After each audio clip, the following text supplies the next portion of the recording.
Hello friends, எல்லோரும் எப்படி இருக்கீங்க? இன்றைக்கி நம்ம ஒரு சூப்பரான சுவையான சாம்பார் பொடி வீட்டில் எப்படி தயார் பண்ணுறதுன்னு தான் பார்க்க போகிறோம். முதல்ல நம்ம தேவையான பொருட்களை அளந்து எடுத்துடலாம். நான் இன்றைக்கி ஒரு தராசு யூஸ் பண்ணி தான் எல்லா பொருட்களையும் அளந்து எடுக்க போகிறேன். முதல்ல மல்லி ஒரு 100 கிராம் அளந்து எடுத்துக்கோங்க. அடுத்தது வத்தல் ஒரு 100 கிராம் எடுத்துக்கோங்க. அடுத்ததாக துவரம்பருப்பு ஒரு 20 கிராம் எடுத்துக்கோங்க. கடலைப்பருப்பு ஒரு 20 கிராம் எடுத்துக்கோங்க. அடுத்ததாக உருட்டு உளுந்து ஒரு 20 கிராம் எடுத்துக்கோங்க. புழுங்கலரிசி ஒரு 20 கிராம் எடுத்துக்கோங்க. அடுத்ததாக வெந்தயம் ஒரு 10 கிராம் எடுத்துக்கோங்க. ஜீரகம் ஒரு 10 கிராம் எடுத்துக்கோங்க. மிளகு ஒரு 10 கிராம் எடுத்துக்கோங்க. இப்போ நம்ம அளந்து எடுக்க வேண்டிய பொருட்கள் எல்லாம் அளந்து எடுத்தாச்சு. இந்த பொருட்கள் போக ஒரு கைப்பிடி அளவு கருவேப்பிலை எடுத்துக்கோங்க. 1 டீஸ்பூன் மஞ்சள் தூள், 1 டீஸ்பூன் பெருங்காயத்தூள், 1 டீஸ்பூன் உப்பு. இப்போ நம்ம எடுத்து வச்சுருக்க எல்லா பொருட்களையும் ஒவ்வொன்றா வறுத்து எடுத்துடலாம். ஒரு கடாய் அடுப்பில் வச்சுக்கோங்க. முதல்ல நம்ம மல்லியை வறுத்து எடுத்துடலாம். மல்லியை கடாயில் சேர்த்துக்கோங்க. மிதமான தீயில் தான் நம்ம இப்போ வறுத்து எடுக்க போகிறோம். மெதுவாக கிளறி விட்டுக்கிட்டே இருங்க. பாருங்கள், மல்லி வறுபட்டுருச்சு. இப்போ மல்லியை இன்னொரு பாத்திரத்தில் மாற்றிக்கோங்க. அடுத்து கடலைப்பருப்பை கடாயில் சேர்த்துக்கோங்க. சேர்த்து நல்லா கிளறி விட்டுக்கோங்க. பாருங்கள், கடலைப்பருப்பு வறுபட்டுருச்சு. இப்போ கடலைப்பருப்பை நம்ம வறுத்து வச்சுருக்க மல்லியோட சேர்த்துக்கோங்க.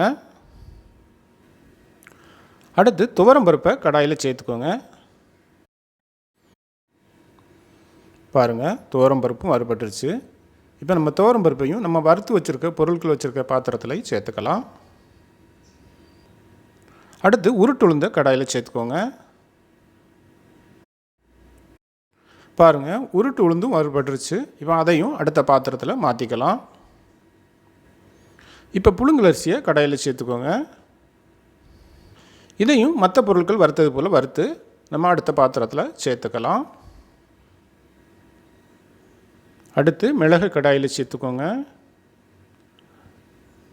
அதையும் வறுத்து அடுத்த பாத்திரத்தில் சேர்த்துக்கோங்க. அடுத்ததாக வெந்தயத்தை கடாயில் சேர்த்துக்கோங்க. அதையும் வறுத்து அடுத்த பாத்திரத்தில் சேர்த்துக்கோங்க. அடுத்ததாக ஜீரகத்தை கடாயில் சேர்த்துக்கோங்க. அதையும் வறுத்து அடுத்த பாத்திரத்தில் சேர்த்துக்கோங்க. அடுத்ததாக கருவேப்பிலையை கடாயில் சேர்த்துக்கோங்க. அதையும் நல்லா வறுத்து அடுத்த பாத்திரத்தில் சேர்த்துக்கோங்க. இப்போ நம்ம கடைசியாக வத்தலை வறுத்து எடுக்க போகிறோம்.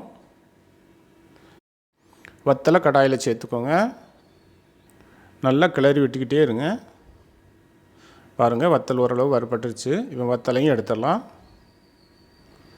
பாருங்கள், நம்ம எல்லா பொருட்களையும் நம்ம வறுத்து எடுத்தாச்சு. இப்போ வறுத்து வச்ச நம்ம எல்லா பொருட்களையும் கொஞ்சம் நேரம் ஆற விடுங்க.